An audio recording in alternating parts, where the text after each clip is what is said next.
Welcome back, denizens of the Omniverse. We've got a couple of lovely ladies here from the Hellaverse world who we wanted to kind of talk with about the show that we all love and adore. You know, we had Adam here last time talking about the production and the writing side of things, but I wanted to get some people that bring the show to life.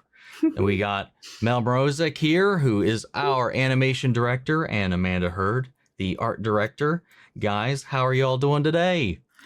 Doing so good. Doing so great. excited. Yes.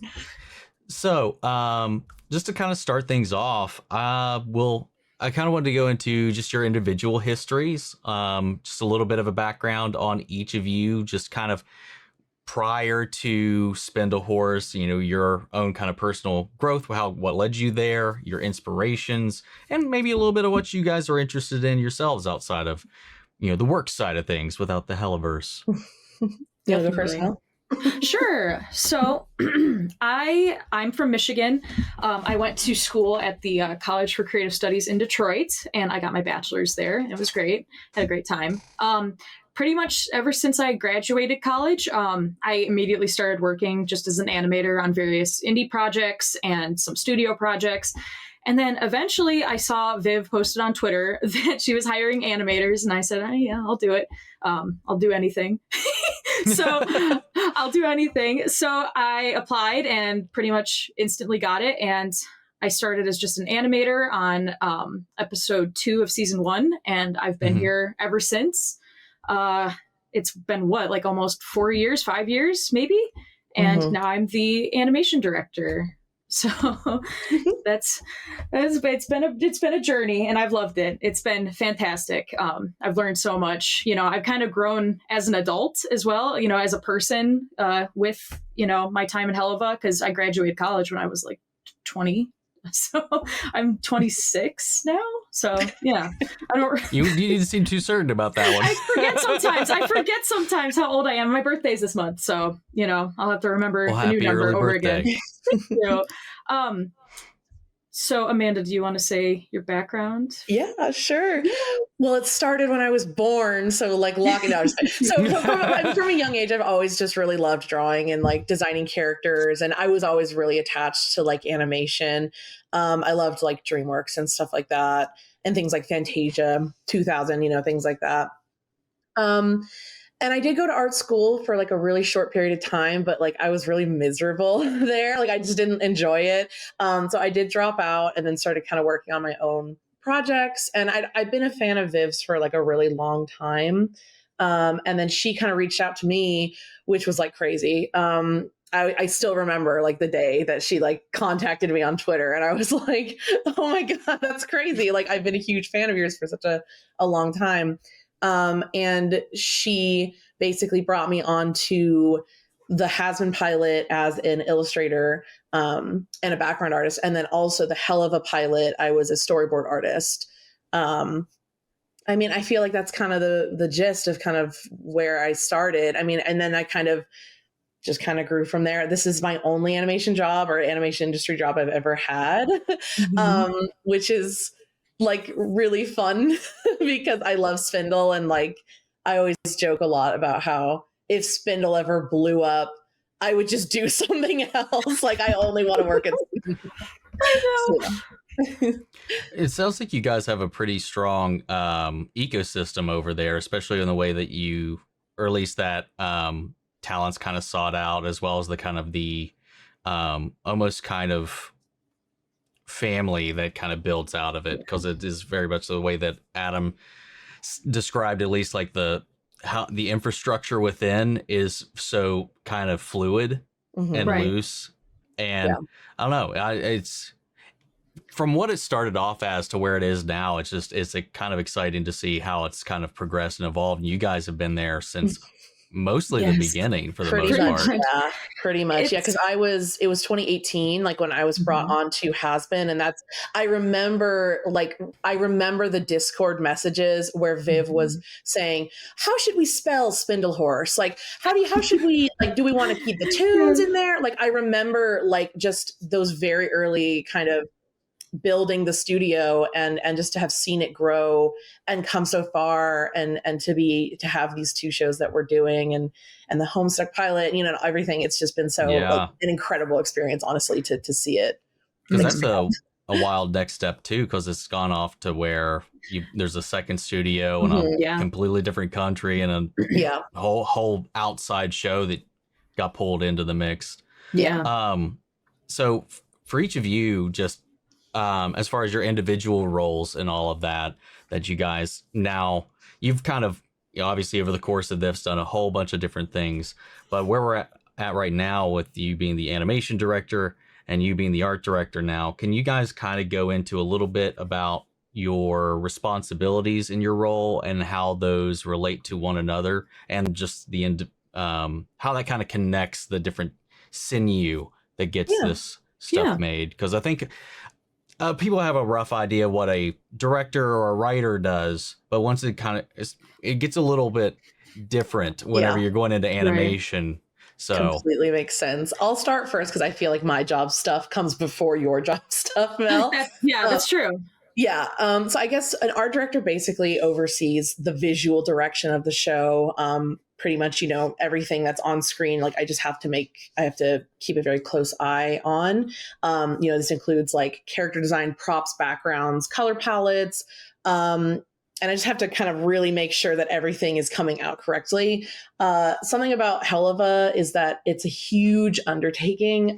We do like costume changes all the time. You know, we have so many new locations constantly in every episode. Like, you know, I love cartoons, obviously, but a lot of cartoons that I grew up with, I mean, they didn't do things like this, you know, like there was locations that were kind of set and like the characters weren't changing clothes all the time, but every episode, essentially we go into it knowing, well, these characters are probably going to wear something different and this location is going to be new. And then even locations that we've used before usually get new lighting. Like for some reason, you know, we have to take into account like time of day. So it's like, if we're using Blitz's apartment, it's like, oh, but it takes place in the morning and there's like a specific morning palette versus the afternoon palette versus the night palette versus the dramatic night palette. Like there's random things like that just to keep in mind. And then also, I guess for character design specifically, this is where my job really matters for Mel, is because I have to really keep an eye on all of the details on characters, especially because when we do costume changes, you know, we have to update the turnarounds, which are, you know, all of the character angles that animation needs to animate the character.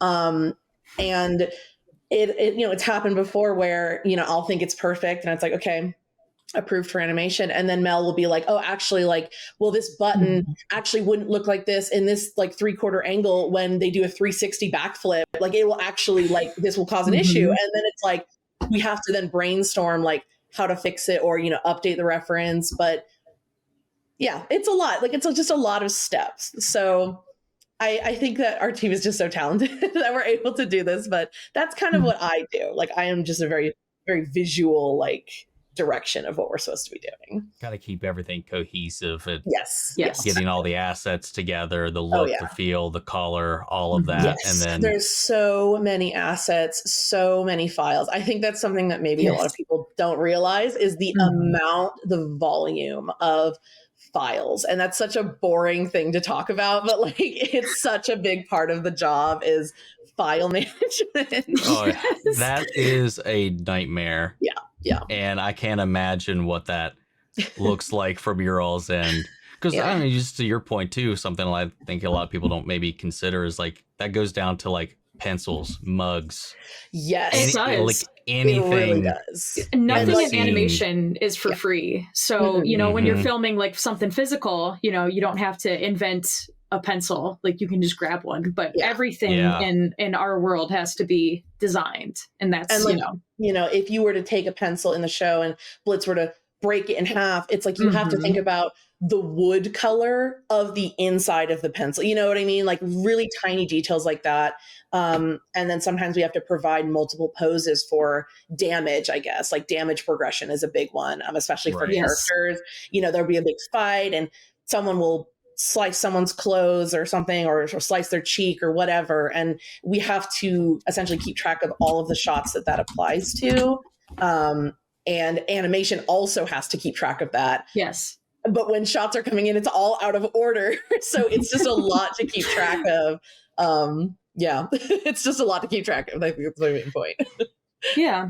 And what's good about our relationship is our two jobs are so interconnected. Like, we are communicating every single day, multiple times a day, making sure that we're both on the same page, making sure that we both have the same ideas and the same vision of what's going to happen. And if there's a problem, we cross communicate. It's very collaborative.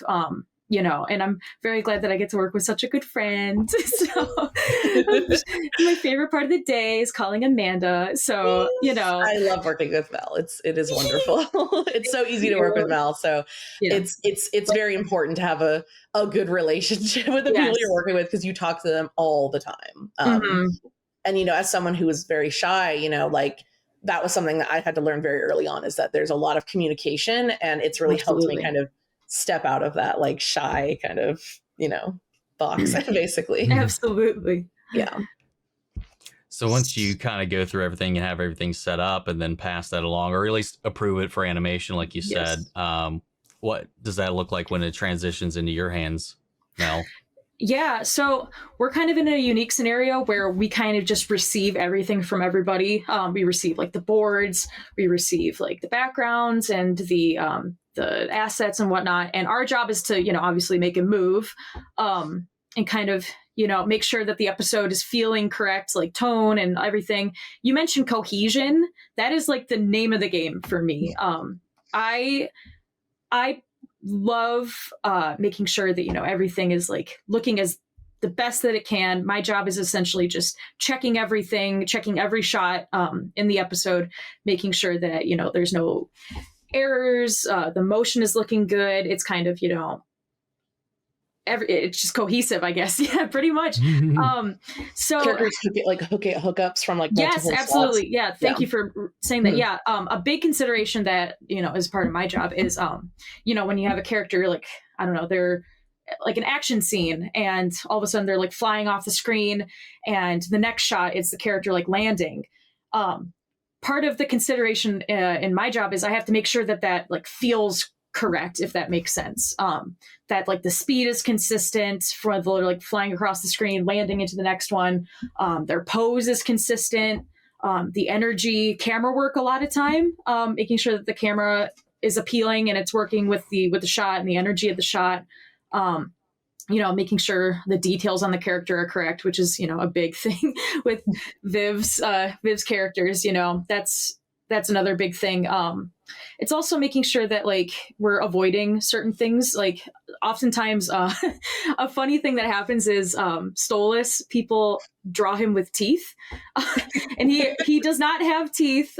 So a lot of times, like, what? No, he does not have teeth, and because he's kind of a unique character for a lot of animators. Because bird characters oftentimes don't have teeth, and that's kind of like a natural thing. Like, oh, I'm doing lip sync, I'm going to add teeth to them, and that's totally acceptable in most shows. But so just making sure that characters are on model, appealing, stylish, everybody's moving appropriately, making sure like the emotional scenes really hit home, the action scenes are awesome, comedy, all that kind of stuff. So, and then I kind of follow those shots down the pipe, so they go through cleanup. So I'm kind of checking to make sure that the cleanup is looking good. We take a look at like the effects animation, kind of like give a little bit of input based on what we understand and want the scene to be, and then down to like all the way to compositing. Making sure that everything, all the previous steps have come together and they're all working together for the vision, and everything is exactly how we want it, I suppose. Both of you guys, it's a massive puzzle. Yes, is what you guys are working with, because you guys are, in the title of your position says the director, but you guys are like kind of the tip of the pyramid, because there's a bunch of people working on multiple different shots. because it's Yes. like sometimes multiple people per shot, sometimes one person per shot, and that's like that's any time for the most part, at least my understanding. So you feel free for the experts here to correct me.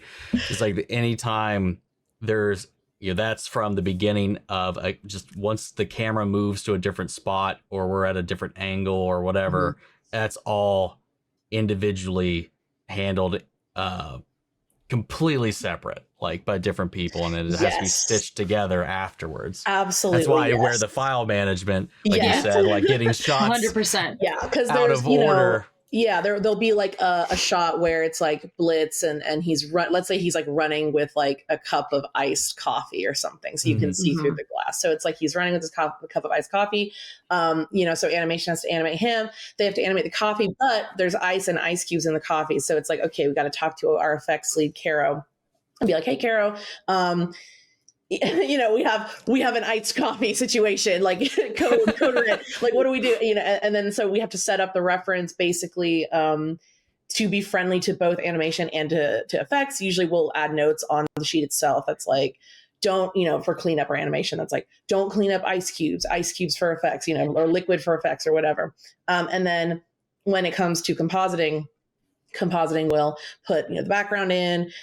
If there's something moving in the background, they also have to make sure that that's moving. Like if there was a car on the street that Blitz is on or whatever, like it's going by, like that's a piece of the puzzle. And then effects needs to make sure, we need to make sure that's in. And so there's a lot of pieces. And so compositing is a really also like a huge undertaking. Shout out to Mike and Colton, our leads in compositing, because it's just such a huge undertaking to keep track of all of those pieces. It's just and so a lot funny. of times, I'm sorry. Yeah, No, and a lot of times, you reminded me because of the iced Yeah. coffee thing. This is because a lot of times we don't realize a problem until it arises. So with the iced coffee thing, he's holding the iced coffee, the effects and the ice cubes and all that. And we realized we didn't animate or draw the straw through, like, to be visible through the coffee. And we're like, oh no, like because, when we're animating it, we're like, oh, there's like a temp, we put in like a temp, like, here's where the coffee is or whatever. And we're like, oh no. So sometimes we have to go back and kind of like make adjustments. And then obviously we learn from the future to include the straw if there's a drink. So, that's that definitely kind of a big thing is just kind of like remembering that, it's not personal. Like when this stuff happens, it's like, you kind of have to keep your ego in check, and just learn from your mistakes as much as possible. Cause like it happens and it's going to happen. Like as much as we've, been on the job and been doing this for so long, there's just going to be random stuff that happens and you just kind of have to predict it.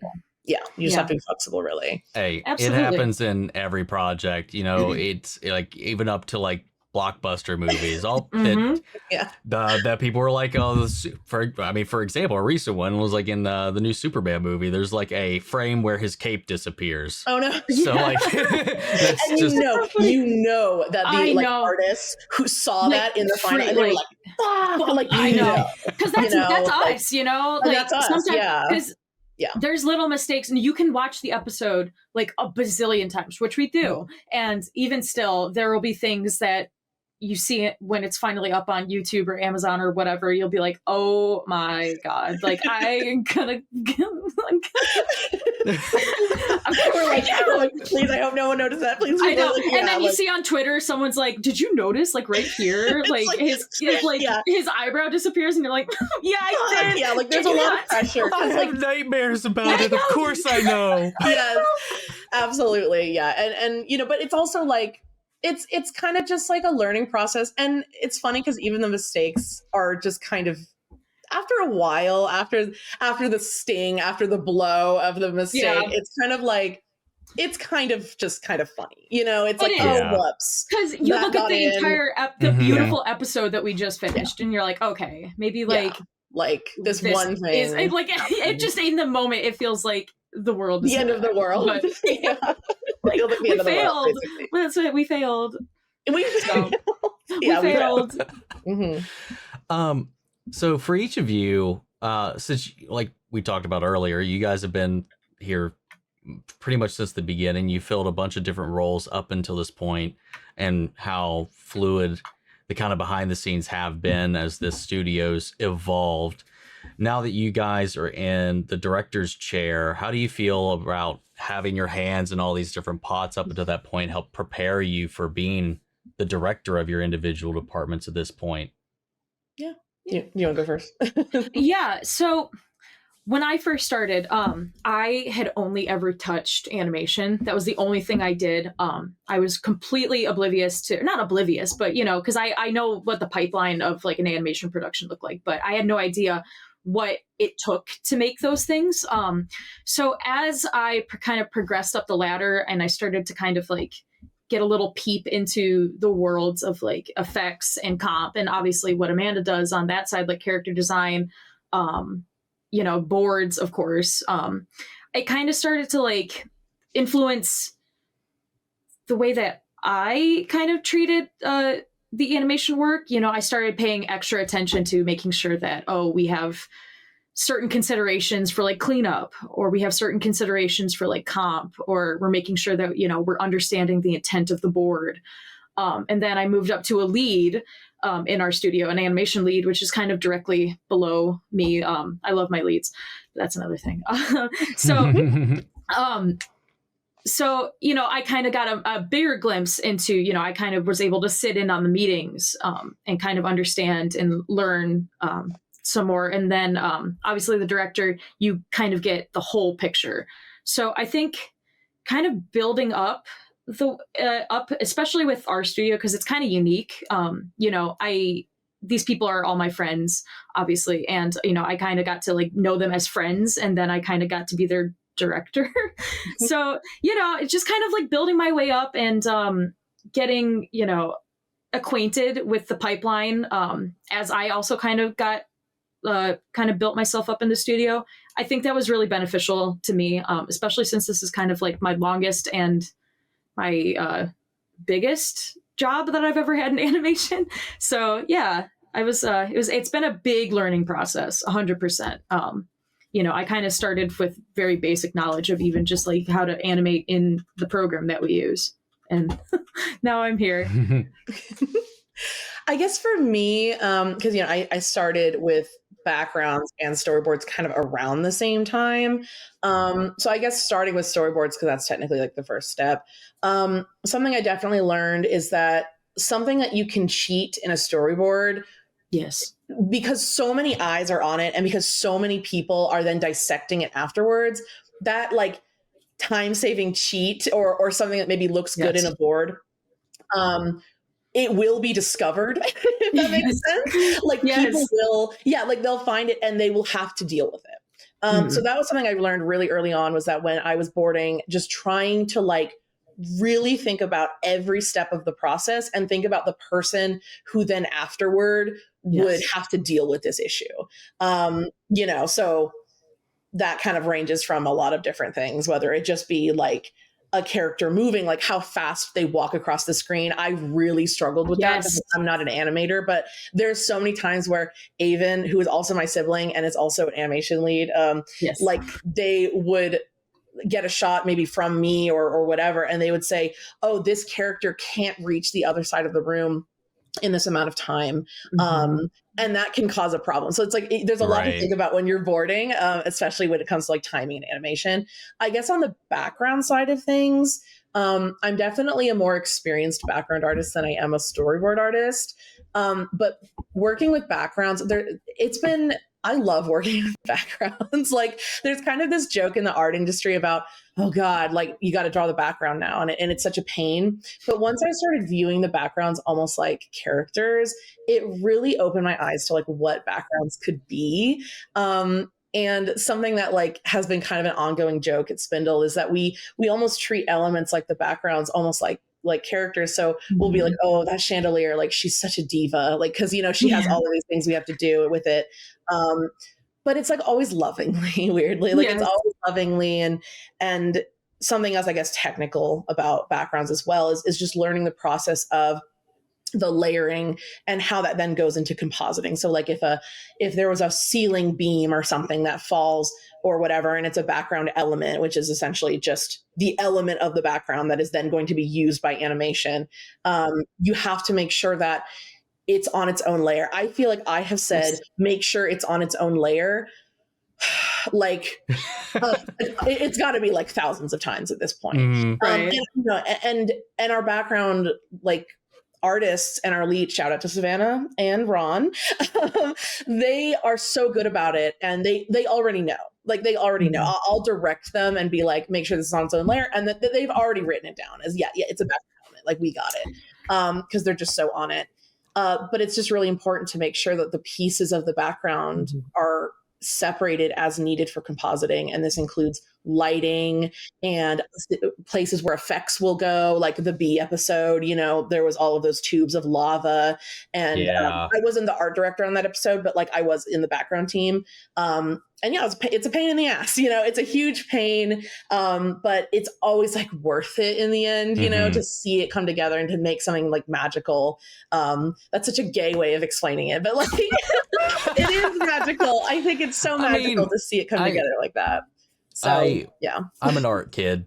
I know how it works. It's there's so much pain, blood, sweat, and tears that goes into something. Sometimes you hate it for a moment, for a time, but once it all kind of comes together by the end of it all, assuming you're happy with it by the end of it all. Yes, we have our crash outs. Yeah, we have our crash outs. I'm not going to deny it's like it can be frustrating. Like, it's not always perfect, and sometimes things don't work out, and sometimes you have to live with what it ends up. I mean, it always ends up looking good. Like, it never looks bad because we work with such talented and we people. care so much, and we care so much. But sometimes you're just like, man, that just didn't come out like how I wanted it to. Like, and it's fine. It like, overall, the show is fantastic, but it is something, you kind of have to reckon with. And it almost, for me, I take this so personally. I know I shouldn't, but I do. It's very, I do too. Yeah. I take this so personally. Like, my identity is kind of like the episode, like making sure that it looks good, and myself, it shouldn't be, but my self-worth sometimes is kind of tied to that, I think that's the thing with a lot of artists, like, so, that's something I've also had to learn as a director, is to kind of like be okay with things not being exactly how you want them to, because it never will be. And that's just life, because no matter how, because it's just life. It's never going to turn out exactly the way you want it to. And but the only thing that you can control is how you grow and learn from that experience and bring it into the next one. Yeah. And on the flip side of that too, hold on, my train of thought's going crazy. Hold on. Wait, I had a thought planned.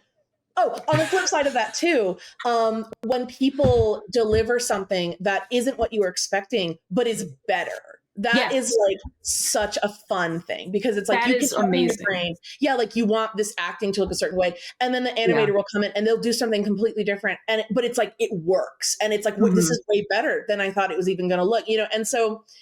And obviously no shade to our fucking team. Like, they're fucking amazing. Like, our team is amazing. I love them so much. But, it's just, there's so many things to keep track of. And so yeah, love our team. Yeah, because like, while you have like a general aesthetic that's consistent across the board, interpretation goes a lot of the way in art. Absolutely. From the storyboard to them going to put it to life, versus what also, like you said, is in your head. You really don't know until you get it across your desk. Pretty much. This came up when I was talking to Adam as well about, there's, to what you were saying, Mel, as artists, our value is kind of tied into our creation a lot of the time, and we kind of have a hard time separating that or letting it go, and feel like it's some representation of us on some weird metaphysical level. Absolutely. But there's like an obligation of, is the viewer going to notice this, or am I just the person that is so fixated true. on it? I experience that all the time, and that's why I really like to, when we have our meetings, because we do daily animation meetings, I love having Amanda obviously there, but sometimes we have our production assistants and our production managers, Reagan and Artemis in there, and sometimes Adam too. And sometimes, and I'm looking at a shot, and I'm sitting silent for like a bit, and I'm like, am I just like, do I just have like a bug in my butt, or is this like totally fine?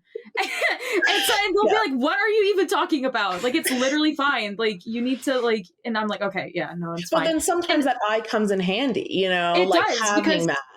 But also sometimes it's like, because like I do the same thing literally with backgrounds. Like because I love backgrounds so much, but then I'll forget, like sometimes, I'll forget, wait a minute, I'm obsessing over this detail that Blitz is standing in front of and isn't even going to be on screen. Like why, and you just have to keep that stuff in mind because, everyone's working really hard and we have to work really fast. So like, it can just be, you just have to make sure that you're saving time where you can and not part of being director also isn't just, overseeing. It's making sure that the team is working comfortably and, at the pace that they're supposed to be. So a lot of times we do have to make concessions because the episode is due like next week and we have to, get it out or, just for whatever reason, sometimes concessions have to be made. And in the end, it always looks good. Like I fully believe that our show is like one of the most beautiful shows that has been made. I don't know where I was. We take a lot of pride in it. We do. And I think it's just because so much love, like so much dedication. It's not just me and Mel doing this. It's like hundreds and hundreds of people. And like, I could sit here and list every single name and it would take forever.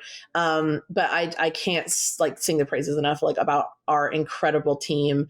And we're always trying our hardest to make sure that everyone is comfortable. Like you said, like, we're always like, hey, like we have this task for you. This is the deadline. Do you think you can do that? Like, do you think you'll need more time? Just let us know. Like, we always try really hard to work with people and never be the kinds of bosses who are like, this better be on my desk. I know. Blitz fucking stole it, better be on my desk, by Friday. That's how I feel. And I think that's also what's good about us being animators at the studio or artists at the studio first, and then now being in leadership positions, because I never want to be treated like how I was treated in other jobs. I pride myself on being as fair of a leader and like as attentive as I possibly can. I really, my core consideration is my team, because I can't make the show without my team. So making sure that everyone's comfortable, if they need something, if they want something, like sometimes people are like, hey, I want to animate so-and-so. And I'm like, absolutely. Like, I will give you whatever you want within reason, So, I love my team and I love working with my team. And as a director, my job is to make sure that they have what they need and they're comfortable. And that is, another thing that I take a lot of pride in. I think just from a leadership perspective, like in my experiences, because I've worked in, outside of my professional career has mostly been in IT and stuff like that. And the worst thing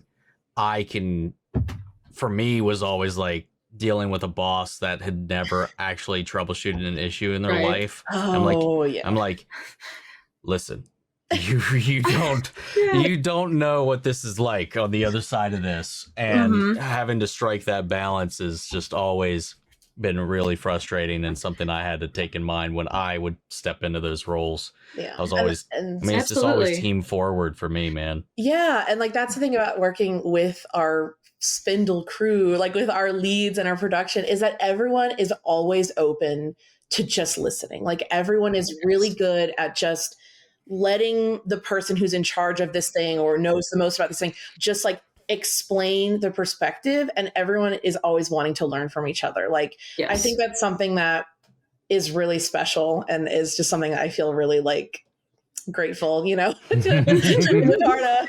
Right? Bless, like, ooh, yeah, like, but yeah, no, it's just really great. It's a great experience. So the overall pipeline, we talked about this in some vague terms about that up until this point. From both of your all's insights, can you kind of break down the general start to finish pipeline for an episode? Yeah. Well, I'm so glad you asked. I have a little thing that I can show kind of about how we get from boards to the final look in the episode. And Amanda, feel free to chime in whenever, is applicable. So basically, when we start an episode, obviously I'm kind of excluding the scripts, because that's not really that's kind of like more Adam's thing, and I'm sure he told you about it. Scripts and recording, scripts and recording, they're kind of, outside of our realm. We're, mostly handling the visuals. So when the board artist gets the script, they obviously have to translate those words on the page to drawings that can be seen on a screen, and kind of outlining the general feel for the episode. Like they're paying attention to the composition and framing of the shot, making sure the shots flow really well together. So I'm choosing to show a few shots in this sequence just to kind of show how they all kind of flow together, and the way that timing is kind of taken into consideration. So yeah, these were done by our storyboard director R2. So really good stuff. Then after the boards, I got a question for the boards, because I was looking at that. You guys I'm looking at here I am just breaking down what I'm looking at. Yeah, totally. These are each we're getting even animation to an extent, an animatic for each of the shots is what I'm seeing, right? As opposed to each frame being kind of blotted out. Is that? Yeah, so some shows prefer to just do kind of a general idea of what the shot should look like. You'll see that a lot on kind of classic SpongeBob. It'll just be drawings on a sticky note. With us, we kind of like to detail it a bit more. It also depends on the board artist too, if they're feeling extra and they want to go kind of hard. But yeah, we do prefer it to be a little bit more detailed out, just so that the direction of what they want is ultra clear. And it kind of makes it clearer on us on okay, this is exactly what we're going to do. And a lot of our work is dependent on the board. Just that's the nature of our show. We depend a lot on the layouts depend kind of a lot heavily on the board. The action, obviously, camera direction. Tony specifically, who did these boards, is always first of all, Tony's a visionary. I just want to say that. But Tony always does kind of micro acting things. And that is really fun because it kind of reveals something about the character's inner monologue or inner feelings, and that's a really tricky thing to do, I guess, in boards and animation. But I think that's why we're so picky, about boards and making sure exactly right, because we want to make sure that the characters are emoting and revealing those inner feelings, as much as possible. And it really starts with boards. Yes. It's just like you said, some places, like you mentioned SpongeBob or whatever. And I think that's what I was drawn to call it out, was because that's also, I think, what I'm used to have seen. Having seen in the past was just that kind of here's just the general static idea, and you guys for how elaborate and beautiful the animation winds up, even the boards are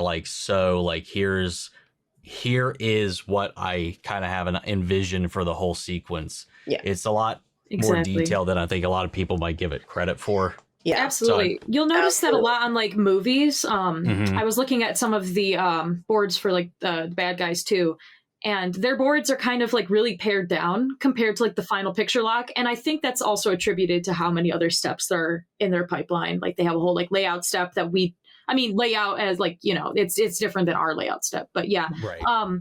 It is production by production, but yeah, ours really does focus a lot on, character acting, really cool set pieces and scenery and all sorts of stuff. So we really do rely heavily on our board and our board stage to kind of like give us the general direction of what we want for the entire episode.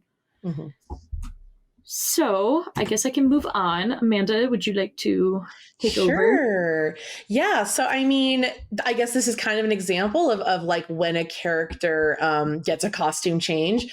And you can even see some of the little notes that we have on the sheets that are like, okay, so from this shot to this shot, this character's wearing this. I think this is one of the ones where Blitz, he takes the hat off at some point, in this episode. So there's a whole other sheet that's not even on here that has with the hat on, with the backpack on, because he had I know he had like the ghost busting, like kind of, or the ghost fucking like backpack thing, and so, we have to include all of those things like on this turn.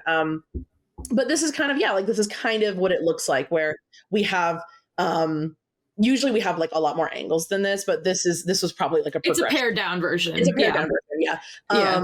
But yeah, it kind of just shows like what that might look like. And yeah, there's just kind of a lot to consider. I don't know. That's pretty much it. There's just a lot. when we're breaking down the episode, because what happens is when we get the final animatic, me and Amanda, we sit down with, all the other leads, and we kind of like pick apart the episode and make sure that like we just, I don't know, how would you describe it? We just kind of dissect it and we dissect it. That's a really good way of putting it. We dissect the episode. So like basically we get the board and we go through it, and then we'll literally like shot by shot, almost frame by frame sometimes, because there's certain details that can get missed, such as damage, just random props that maybe fly across the screen really fast. And it's like, oh shit, you had to catch that shit. What was that?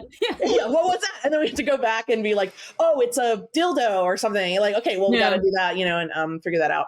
But we'll literally dissect it, and we'll have all these spreadsheets open, and we'll basically be taking notes on, okay, so backgrounds, new location, here's the direction that I have for that. This is where it is. This is the ring it's in. This is the colors that we need. Maybe try some of this. Maybe try some of that. Like for this, the shape language of this door frame or something. Like just very specific. And then I'll look at props and characters, and I'll be like, all right, you guys. We need Blitz in a little dress or whatever. In a tutu, and like we need. There's these 4 characters in the background, and like one of them has a cigarette. So like we need to have them holding the cigarette, but then make sure to make a note that says smoke for effects and things like that. So we're literally, it's literally almost frame by frame, like going through the board, 100%. Literally dissecting it. It takes days. It takes days. Yeah. This process takes days. But it's funny because like we're not like an in-person studio for most of us. But I always imagine that these are the days that I would try to bring in like donuts, and like I would try to make it fun and try to like do that. So I try to bring that energy as much as possible, like over a call, like as much as I can. We'll take breaks and watch like a silly video for a second, and just try to just try to emulate that kind of feeling that we're all in the same room and we're all like in this together. We're in the conference room. Like doing things, even though we're all just in our houses like most of the time. But yeah, I think that's kind of that process. All right. So I have the layout here. Amanda, would you like to go into this? Yes. Okay. So the thing on the right is kind of an example of what a Storyboard Pro exported layout looks like with the camera movement. Storyboard Pro is really great because it has this function where it will like label the cameras as like A and B. But it's really funny because when there's a lot more complex camera movements, it will go like A, B, C, D. It'll just go all the way. So it can be kind of messy, but like it basically is the structure for which we base the size of the background around. The smallest frame, we try to have a certain size so that when we zoom in on it, it doesn't lose quality. This can be really difficult when it comes to file size for enormous zoom out. Sometimes we have to cheat the system a little bit. Sometimes if we don't feel like it's on screen for long enough that the like the quality matters. Sometimes we'll instruct comp to blur the background like in that smallest frame so that the file isn't 20 gigabytes, or something like that. And then that will really save us some time. And also we'll save the artist from having to boot up this enormous file every time. Exactly. But I will say, like, there are some backgrounds where you can't avoid it. And I've handled a few of those, and yeah, like, I have a pretty decent computer that can handle big files like that. But even with my computer that I have, it can take forever, and it can really take a long time. But anyway, that's on the left was just the export from the Storyboard Pro, and then on the right is kind of like the lined version of the background. And at this point, we would have had a key background done for what the hallway looks like. So that key background, who had been probably designed by one of our artists, would be distributed amongst the people who are in the scene, and then the artist would then draw. So it's consistent. Everyone knows what like the hallway looks like and whatnot. Yeah. And that's right. I think that's kind of it for this too. Yeah. So then after kind of, the layout's done and we're ready to start animation, this is kind of where we take over. So I just want to say that the shot was animated by my animator, Mike Azar. He also lives in Michigan and we went to the same school. So, so basically our first step when we start the animation process is we have our animators do keys. That's basically the keyframes or like the major poses, the main poses in the in the animation.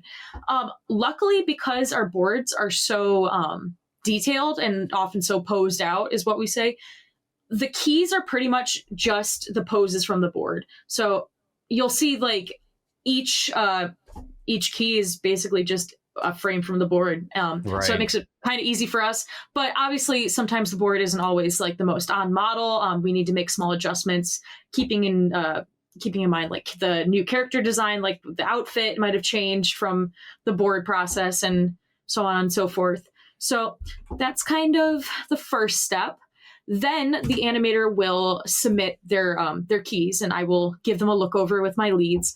And sometimes they just need a little bit of a tweak. So it's kind of my responsibility to kind of go over them and make sure that they're on model with the help of my draw over artists. This next step isn't really like a step in the pipe. It's more just kind of like insight into animation in general, I suppose.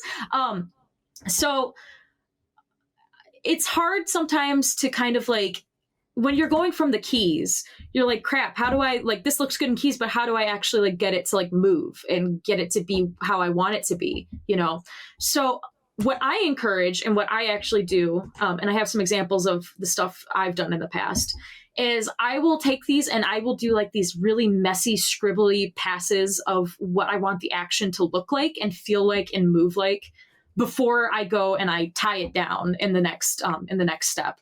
So I really encourage this with my animators, and I think it really helps kind of give like that flow and that nice like movement style that I really appreciate on our show.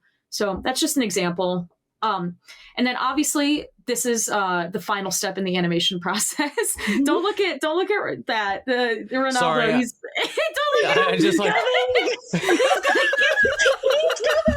I'm sorry, I couldn't help it. It just cracked me up. I know. This happens like, all the time. Like, I know. Funny shit, We just I have to be like, it'll look cool. I promise it'll look cool. It looks really like, you're looking at the board and like the board has the effects shadows coming in, but it's like he needs to be there so that they have that guide. But then it's like it's kind of fun and funny. You kind of laugh at it. Like, so like there's always like dumb stuff like this. It's funny. So yeah, obviously the in-betweens phase is going through and in-betweening it or tying down. If you're doing the tying down is basically taking those rough drawings and making them clean and making them, on model and basically nice. Committing it. Yep, committing it and saying like this is what it's going to look like. Then after animation is done, our amazing cleanup artists will go through and they will clean it up. So basically they will be making the final lines that is showed up or shown on screen. So it kind of consists of two steps. We have like the lines, which is being shown on the left, and the color, which is shown on the right. You'll see that Blitz's scar is kind of outlined in blue, and Millie's like little scar dots are also outlined on blue. Those will actually, those are kind of like the self-color lines. So that's something that the cleanup artists kind of have to take into account. So they have to be careful that, they're, I'm stumbling over my words. It's funny because these things are just where so, it's not like yeah. it doesn't have like a defined outline. It's part of the Yes. color palette. Yep. So Or not color yeah. palette. I guess the literal skin. Yeah. Yeah. Because like there's not an outline, Yeah. like a hard line around like Blitz's Right. scar or anything like that. Yeah. Okay. Yep. And we'll make those lines like invisible when we're turning in the final animation. So they're just making sure that everything is accounted for. We have a lot of colored line art, and it's a little bit tricky sometimes to do, honestly, when you're cleaning up, because you have to make sure that the colored lines are layered properly with the with like the black lines, so everything like looks appealing. So that's another one of their considerations. They do good work. Yeah, I've tried to like examine like how a lot of the character lining works in the show. I'm like, I don't even know how half of this gets translated. It's very tricky. And I guess also shout out to Sammy and Miss Panica. I don't know. I'm trying to shout out everyone as we're going, and if I forget anyone, I will kill myself. So, yeah. But I guess for background paint, so this is kind of the background paint step. So basically, in that same kind of background key that we get, it gets painted, and then the same background key is essentially handed out to the artist. This is a really good example because of the palette change. This is a less dramatic version of palette changes that we can do. Like in songs, we do crazy palette changes that have like, these like rainbow colors and everything. But like this one is kind of a more subtle example of like, it still needs a palette change. And, so the lights were on and then the lights shatter and are off. So a background like this, I would probably have said, or did say, I don't remember. I wasn't art director on this one. So I don't think so. But I think I was background lead. I don't remember, but whatever. So what I would have said was, okay, so, we know that the light bulbs are going to blow up basically. So we're going to provide effects with the bulb turned on and complete, and then a version of the bulb off and shattered. And then that is basically a template or guide. I guess that's more of a guide for effects, so that they know what the final pose, we just kind of call them poses, look like, so they know kind of what to draw and how the glass should shatter. And then basically in compositing, they are able to take the backgrounds and literally switch them out basically to kind of sell that effect.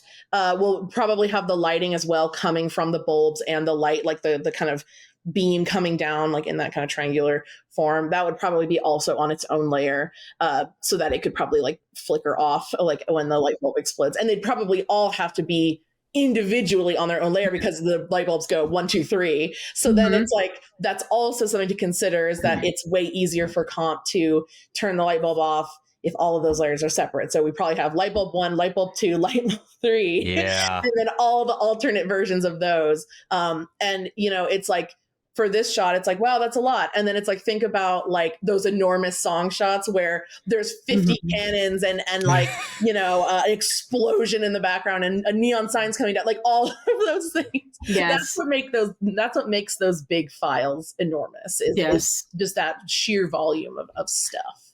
I think that's it. Various things. Yep. So after that, we kind of let our effects artists go wild, and they do such a great job. We had the weird Ronaldo kind of, tweening away. They made it awesome. They made like the shadow kind of creeping across. They obviously did the lights exploding. They did the Ronaldo shadow. I guess there's like 2 shadows. His goop or whatever. He has the shadow. Yeah, he's kind of a part of the deep shadow, and instead of a little gremlin man. So that's why we put the temp in. We put the temp Ronaldo in for like just like a general idea of like where we want like the timing of like how he should come in. But obviously then we hand it to them and we're like, okay, make it like good, like make it like acceptable now. Make it acceptable. And they do such fantastic work. Something really, I love about our leads is the fact that we're able to just say, Make it it's cool. almost like like you know what to do almost. Like literally, like there's a sense that I feel like everyone has of just like, hey, you know, like we'll show this to Carol and Carol will just be like, yeah, I got it. Yeah, like I know, you know, we'll literally be like, Carol, can you just like fix it? And she'll be like, yeah, no, I got it. And all of our leads are like that. Like everyone just kind of has this sense of like, yeah, like I know exactly what the intention is. And it's really special to have that connection with everyone. And it saves us brain energy. And it saves us brain energy. So yeah. Saves us brain energy. Alrighty. So this is our very final step of our pipeline, other than, you know, sound and, you know, other post-production things. So this is the compositing step, and our compositors are the best in the business, I think. So, because like, how do you take the thing on the left, which is basically just like the cleanup, the camera move, the final background. I couldn't find one with the effects, like the rough effects placed in, because they usually do that in compositing itself. So how do you go from that to the final picture? And I know it's kind of grainy, and I'm so sorry. But I mean, you know what it looks like. Yeah. But you know, it looks beautiful. Like they even added like a little camera quake. They're paying attention to like the shadows. They're paying attention to the rim lights. The effects has glow. The effects has glow. And Ronaldo's eyes are glowing. Is treated to match the colors of the background as well. It's beautiful. Yeah, and the way that it comes out, it's all, and that's what makes it so worth it, man. It's like, it's so hard, and like this job can be really hard, and it's a lot of work. But when you see the final shot, it's just like hell. It's like this is so worth it. Good. Like this looks really good, and yeah, it's really special to see. And it's fun, you know, seeing the shot basically from boards. And then you're like, oh my God, like, I can't believe like it, like, I didn't even imagine getting to this step. Like, like, you know, and this process from boards to compositing.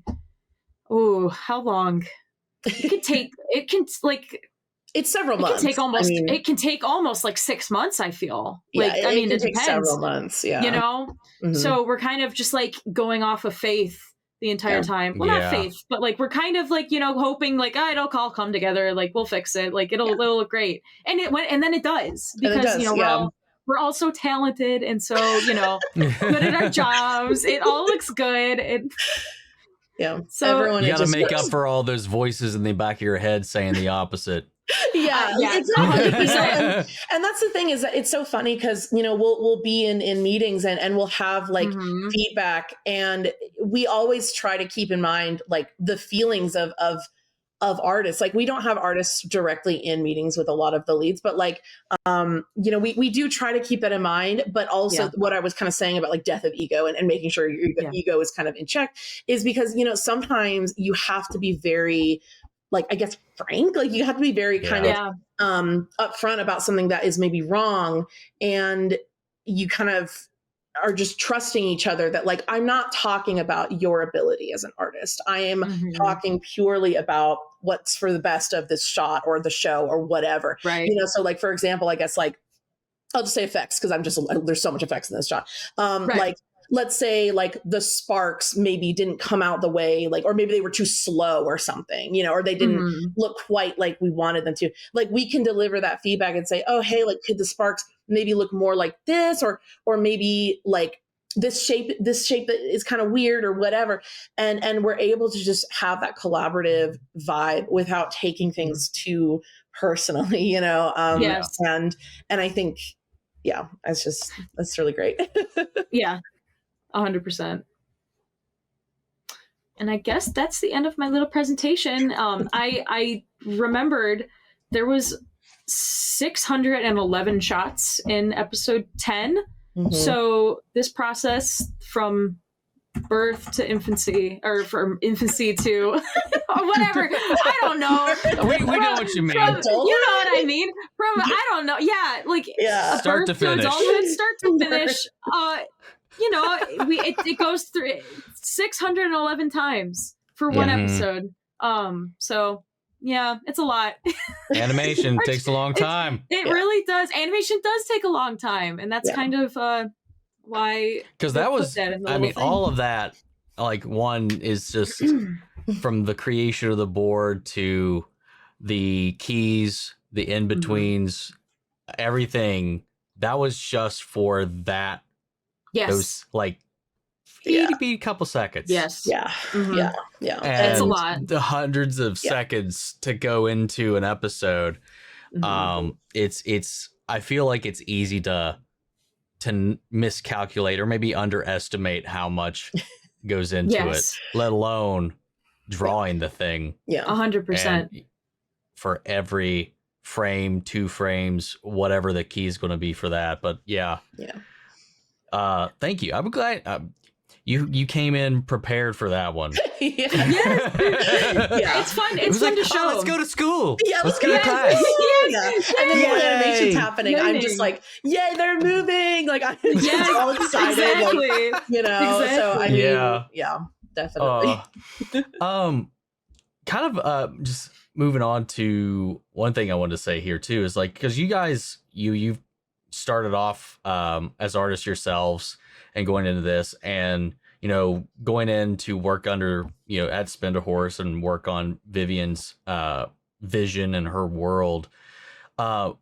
With that, like working as yourselves as artists under under somebody else's or in somebody else's vision, how do you find ways to insert a little bit of yourself into it?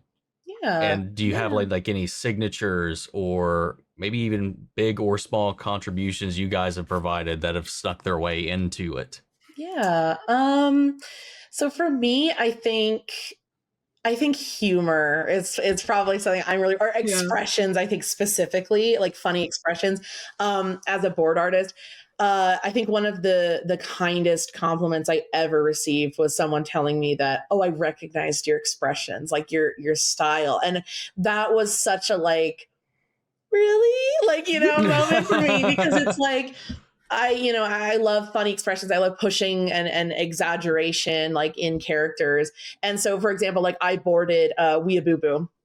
And it was such a fun script to work on because I felt like connected to the character of Ember Lynn, because like she's just so like me, you know, she's just weird and like she's obsessive and like, you know, she was all deep in fandom and like that was really kind of where that's kind of where I came from. And you know, I still have that like those character traits. And it was just so fun to like have this female character too, and really like push her and make her funny. And I just remembered, oh my gosh, I remember when that short came out and everyone was excited about it and really liked it. And they liked how funny it was. And obviously, I mean, the script was hilarious, but also it just felt good for people to like almost like screen cap certain faces and just say like, this is so funny. Like I remember the one of like the Blitz, like where she's like, oh, look into your eyes, and then it cuts to him and he's just kind of like, he's like a triangle. I'm not lying. Like that episode, I made a bunch of reaction stickers for my iPhone from that one. That's so funny. My gosh, that I just used.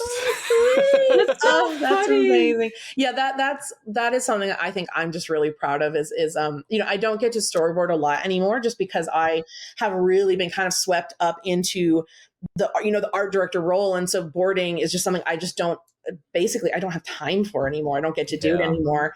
But the little things that I do get to touch in that way, like, have always been really special to me. So I think that's my answer for that. See, I think for that one, for a lot of people, it's like, I remember when that came out, it's like, oh, they're making fun of us. I was like, no, I think they're making fun of themselves. Yeah, they are. And yeah, that was something that like I really, because when I got the script, I was like, okay, this has to be loving, you know, like this is not like supposed to be like, haha, look at our cringe fans. Like it's like, no. Like, we are like you, we see you, and we love you. like we love you for what you bring to the fandom. So and I was so glad. I remember I was so glad when people took it that way. Like most people that I saw took it that way of, oh, like this is like loving. This is done lovingly and affectionately. And so that was like a relief. It was like, oh, you know, good. Like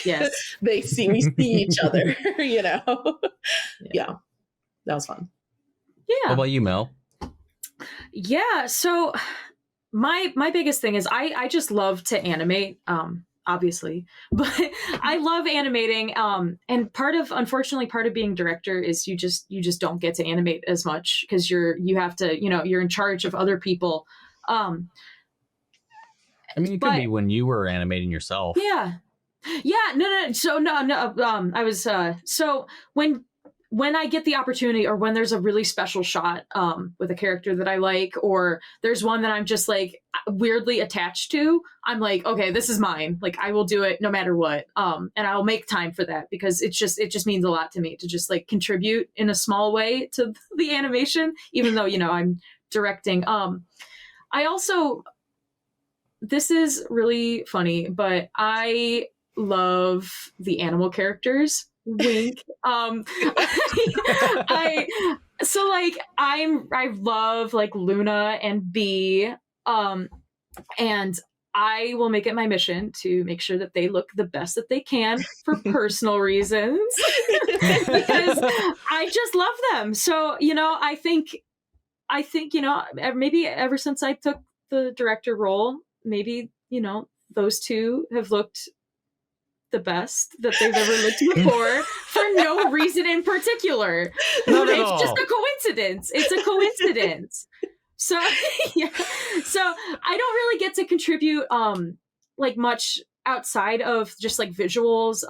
It is nice when we're in like meetings, like in board meetings, or we're just like talking to Adam sometimes, and he'll be like telling us about like, hey, this is what's happening in episode so and so, and we'll be like, oh, that's cool, what about this? And they'll be like, oh yeah, that's neat. Or like we'll be on the boards and we're like, it'd be funny if like this happened, or like maybe like we just give a different direction. And sometimes it's just like little stuff like that, you know. It's nice being able to kind of like speak freely and being able to like kind of like pitch ideas if you have them. And just it really gives it like a collaborative feel, even if you're not directly like responsible for putting you know, the ideas that are in the show to paper. So yeah. I mean, that's I think it's great to hear how open a lot of it has been, as far as like everybody's kind of got an open ear from everywhere in the pipeline. Not just, you know, it doesn't just all trickle down, that there's always an open consideration from everybody's kind of voice. And that you don't really have that from what I've seen and heard from other studios and whatnot. And it's, I don't know, it's just cool. I like that. And you kind of answered one of my other questions inadvertently, because I was going to ask, do you have a favorite character or setting you look forward to tackling when it comes across your desk? I sure do. I sure do. So I love Bee. She is my favorite. I had the most fun I've ever had animating a character that I did on episode 8. I love Bee. She's my favorite. I can't wait to do more with her. You know, I also love like Millie. She's like my favorite. Say Millie, so I love Millie. That was my answer. Yeah. Millie is like, I think she's everybody's favorite character. She's just so cute and fun, and she's goofy and she's awesome. Like, I love her voice. Like, and we do this thing too where we can pick up like vocal stems like all the time. So like we'll be in meetings, you know, and like we'll do the voice because like we have to watch the animation over and over and over again. So like we'll be hearing the lines over and over again. And I'm trying to think of like one that has come out. But I feel like all the ones I can think of are all ones that are from season 3. I know. I don't. Yeah, but that's it. I mean, I'm sure there's one. We'll just pick up on these little character things, and then that will become really endearing. Yeah, it's Millie. Yeah, I know. Yeah, it's like it's Millie time. Like we love Millie here. We love Blitz. We love Moxie. I think like the core IMP crew are definitely like they're our BFFs. Like we love them a ton. We love it when, you know, like a character that we haven't seen in a while comes back up because we're like, oh, we get to like revisit this guy. And there's a lot of really fun stuff coming up in season 3 that folks will be really excited to see. Yeah, So. and I really love Mammon too. Actually, I do want to Yes, mention. everybody loves Mammon. I love Mammon. I love the way that he gets to move around. Yes. I also I love that he's fat. Like I love that he's a bigger character and but he's larger than life, and I just love that about him, and I love getting to see him move his weight around and stuff, and I just adore that about him. So he's just large in a lot of ways. Yeah, in his and presence, sure his air, his him. ego. Yes, and his ego. His hunger. He's a fun. He's so much fun, and I really get excited when we get to do something with him because his voice acting obviously is fucking awesome. No, he's such a fun character. Yeah. What about settings in general? That's a good question for you, Amanda. That's a good one. I will say, it is fun to step outside of Pride, yes, and kind of get. You mean there's not enough reds? Yeah. What do you mean? I think I always really like it when we get to do anything with neon. I think neon is a big favorite of me, at least, and the team, because it's just so fun to play with those colors. And so I guess for me, I think the Mammon episode in season 2 was so much fun. That was a lot of fun. I got to design the stage with the boats and the spider webs and all that stuff. So I got to design that, and I just wanted to make it huge and impressive, and there's neon everywhere, and and just having lights and everything. So I think I just get really excited when we get to do locations that just have a lot of stuff, which is funny because that's kind of, it can be a pain, to do.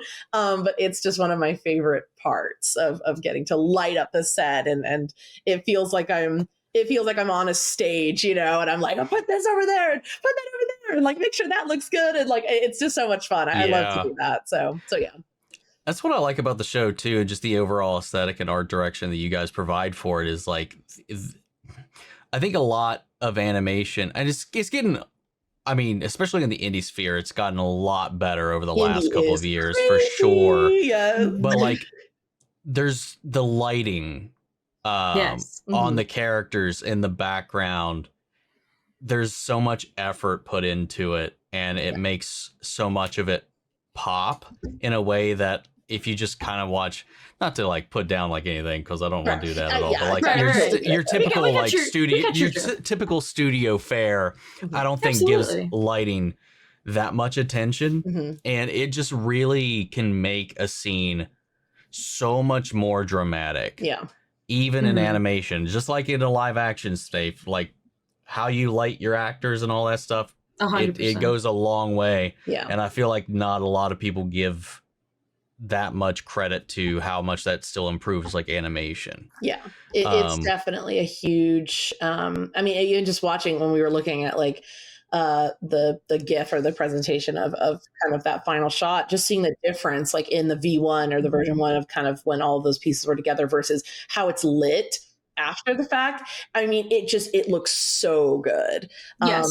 And yeah, indie is totally the future of animation. There's no doubt in my mind that indie is just the way that it's going, and I'm so excited to see all of these new projects come out. It's really exciting.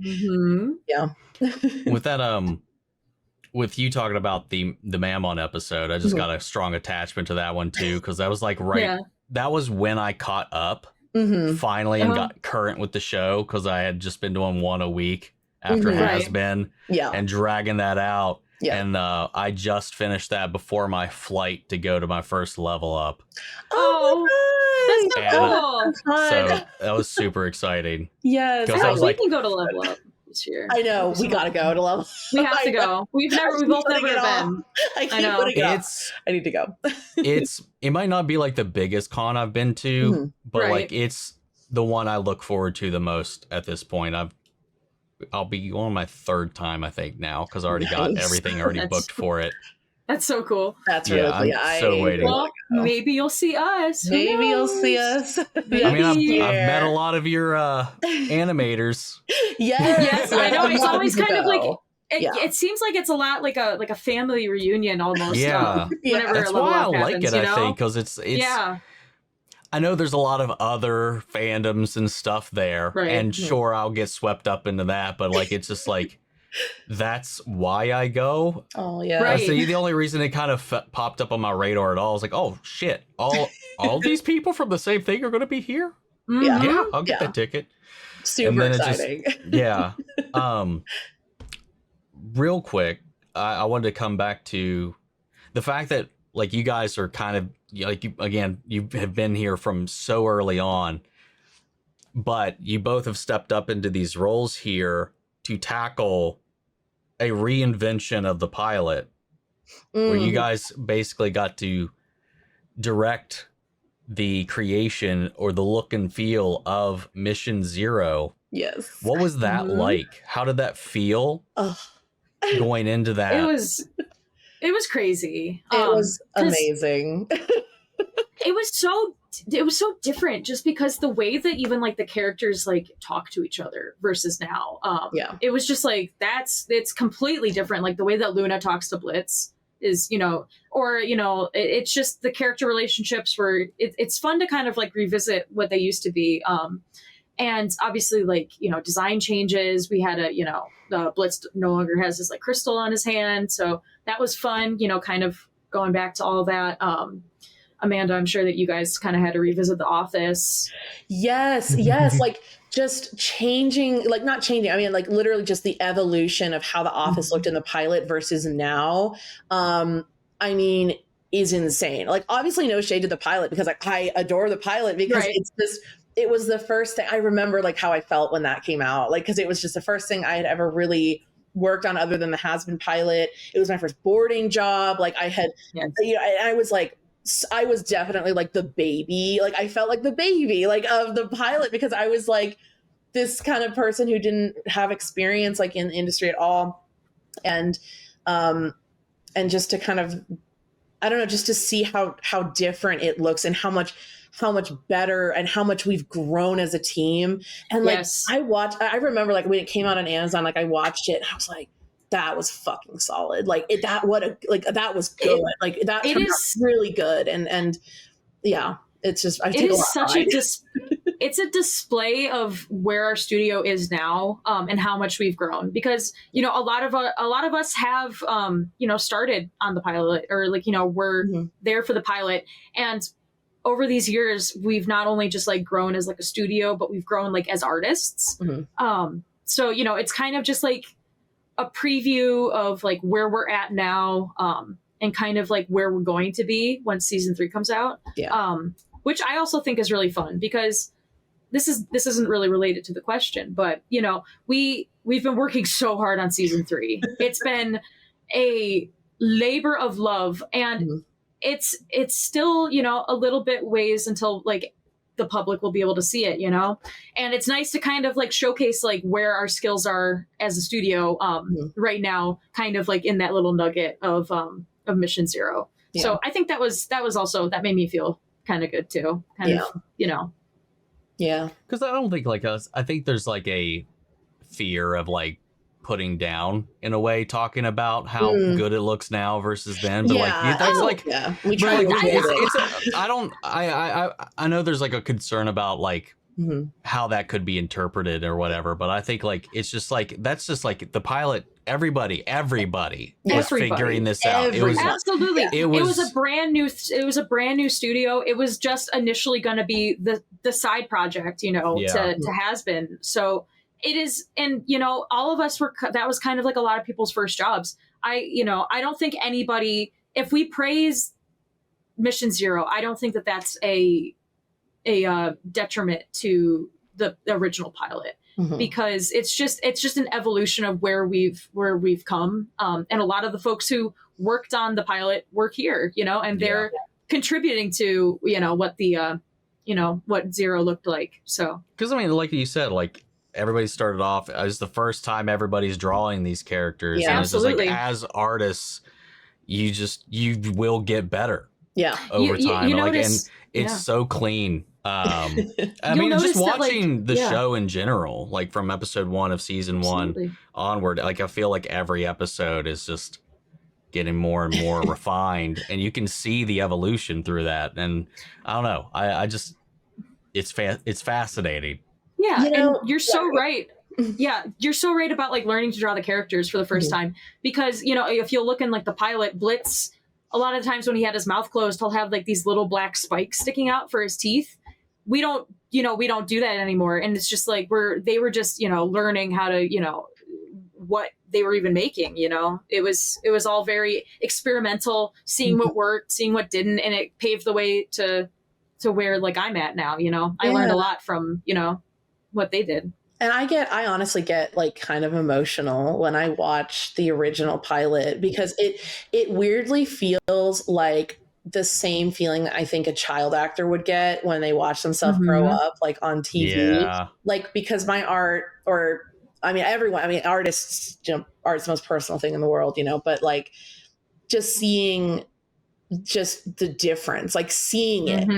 Not just thinking about it or being by yourself and thinking, oh, is like my art getting better? Like, am I stagnating? To actually see collectively as a team, I think is also a really special feeling, and a really special thing to observe, is to see how you work with these other people and how that has actually changed over time for the better, like, of the show. And that is just such a, like, that I feel like I said, that's so special. Like, I feel like I've said that like 20 times in this interview, but like, it's true. Like, every day I'm just so grateful that like I get to see that and work with these insane people. Absolutely. Well, I appreciate and love the work that you guys have brought into the whole thing. And I think you guys nailed it with Mission Zero. I think, like, I know, I don't know if you guys are familiar at all, like with like the Real Rejects or anything like that. They're probably the largest reaction channel out there. One of those guys, he was like getting into, because they've covered Hazbin and stuff like that, and he texted me, is like, where do I start for Helluva Boss? I was like, I was like, listen, just start with Mission Zero. Yeah. And that was kind of the purpose. That was the point. That was the point. Yeah. People for the needed people who were seeing on Amazon for the first time, Yeah. This was people's first introduction to the series ever. This is the new, this is where you start. Exactly that. Yeah. Because it just encompasses what the show became. Mm-hmm. Because the pilot was a pilot, I mean, God, look at the pilot for any other show, and sometimes it is almost unrecognizable from what the actual first episode is and stuff like that. And sometimes it's not that.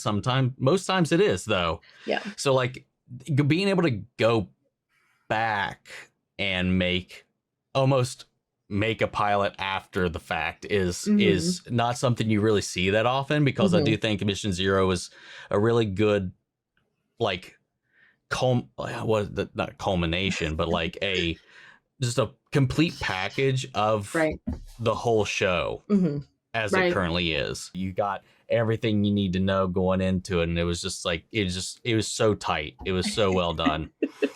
From the writing to the animation and all of it. You guys nailed it. Thank you. And then the last thing I have is just from whether it could be this show, another project you've worked on, or anything, just like about your work, your position in general. What is something you feel like you'd like to give some more attention or illumination to that maybe the average viewer might not be fully aware of or understand? That's a good question.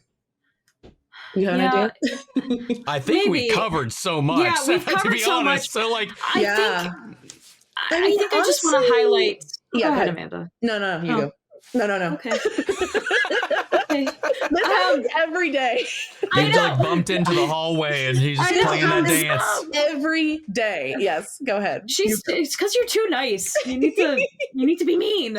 You need to be mean to me. So, please? I think that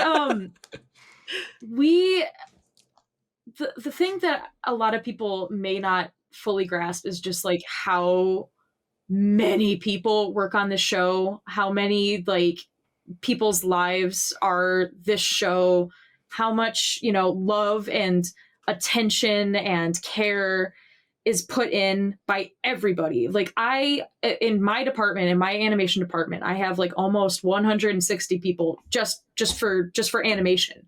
And then we have, all the other departments, and we have all the other people that help out, like sound, whatever, and anything. It's just, there are so many people who care so much making this. And I think sometimes that's overlooked a little bit. And I think sometimes that can be forgotten, especially like when discussing things online. And it's a little, it can, it can sometimes, get to us, when we see a bunch of, negativity that kind of is attracted by, the nature of the show or whatever. And I just want to let people know that it's important to be, even if you don't like something, or even if, it's not to your taste or whatever, it's important to be kind, because it's always going to be someone's taste, or it's going to be someone's like special thing. And there's so many people that spent so much of their time and energy making this. So I guess just like being respectful of that would be really nice. I would appreciate that, please. Yeah. I mean, it's a miracle that artists are people too. Yeah, like it's a miracle that this gets done at all. Like I think it is actually crazy that this show, or any animated show for that matter, any animation of any kind, is just a bunch of drawings, like moving. And I think that it's really easy. It's almost like flattering when it's easy to forget that that's what it is. Because we work really hard to, I don't know, like I can't really explain it. It's just crazy that this is even able to happen, and that this process is a thing that we do all the time. And every day I always just try to take time to just be like, man, like I'm so happy that like I have this opportunity to work with some of the most talented people I've ever met. Yeah. I mean, that's pretty much it. I think is just so great. Yeah, we're just so grateful for, the position that we're in, and, the people that we get to work with. Yeah. We get to wake up and talk about, Blitz, the little red guy, all day. So yeah. I think like even I can take for granted sometimes. I had this like click in my head the other day because I was talking. I had set up. I was doing a junket with Critical Role for their new show Mighty Nine and whatever. And like I had just watched all of it, the screeners and whatever. And I was like, when we were talking about it, I was like, yeah, we've been working on this for years. And in my brain, like, I don't know why I just had this epiphany. I was like, I just watched this in like a day and a half. And I'm just like, I know. And then I'm just like, what all happened to get to this point? And I just like, it was like a flood of realization. It's like, it's so easy to forget when you're a consumer, I think. Yes. To just, because you sit down, you watch it, you experience it, it washes over you in the runtime of the show, and then it's just like there's hundreds of thousands of hours that are poured into that. And then on top of all of that, it's like, and this is just like for any job, so like if anyone feels validated by this, but then it's like on top of all that, I have to go do the dishes. Like I know, like my laundry has to get done. Like laundry, it's like, crazy. I know. It's like we have to be like people job, at the end of the day. I know. Yeah. It's like, what do you mean I have to go like make dinner? Like what? Like I don't want to do that. Like I had to clean the litter box. Like I know. Oh God, don't even tell me that. I know. Disaster. I have disaster. Where are my cats? My house has turned into a borderline animal rescue at this point over the last year. I've got 8 cats. Oh my God! Inside. 8 cats. That's amazing. That's so fun. I have cat evidence right here. I got scratched the other day on accident. I don't have none of those. Badge of honor. I was trying to give them medicine, so it wasn't like, you're abusive. Like, all right, I still love you, but got 8 inside, 4 outside. Wow. 12 total. Oh my God. I have 4. Yeah. I have 2, I and then I have with 2 one. gerbils. The gerbils. Yeah, that's how it starts. Yes, my gerbils. Where are they? They were out like a little bit ago. They're camera shy. Yeah. They've escaped. They are camera shy. They've escaped. This is my gerbil cage. Yeah. They're in there somewhere. Yeah. Adorbs. Yes. Yeah. But thank you guys so much for this time. I didn't have Absolutely. anything else after that, but we went into so much. That presentation was amazing, and I think very helpful. But yeah, thank you guys so much for taking your time out of this, out of your day to Absolutely. kind of, especially on a weekend, to come and talk to me All good. about all of this. Any final words you guys have here for the end? I love our team. I love our team. And Helluva season 3 is going to be so cool, and you guys are going to love it, and it's going to be awesome. Yes. And it is probably my favorite season that we've, made. So yeah, it's going to be fun. It's going to be awesome. I can't wait to Yes. can't wait to consume and lose my shit over it. It's going to be great. We're currently losing our shit over it. So. I know. Yeah, literally. But thank you guys so much, and you all have a good evening. Of course. Absolutely. Thank you.